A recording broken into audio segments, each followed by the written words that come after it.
Telugu cinema 'Pushpa the rise' దేశవ్యాప్తంగా విడుదలై అన్ని భాషల్లోనూ సూపర్ హిట్ అయింది. దీనికి సీక్వెల్గా 'పుష్ప 2 ది రూల్' ఈ ఏడాది రిలీజ్ కానుంది.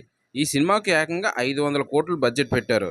అయితే కొన్ని నివేదికల ప్రకారం ఈ మూవీ మేకర్స్ ఆంధ్రప్రదేశ్, తెలంగాణలో 200 కోట్ల ప్రీ రిలీజ్ డిస్ట్రిబ్యూషన్ హక్కులను డిమాండ్ చేస్తున్నారట. 'పుష్ప 1' ఉత్తరాదిలో బ్లాక్ బస్టర్ అయింది కాబట్టి హిందీ బెల్ట్లో కూడా 'పుష్ప 2' డిస్ట్రిబ్యూషన్ రైట్స్ భారీగా ఉండొచ్చని భావిస్తున్నారు.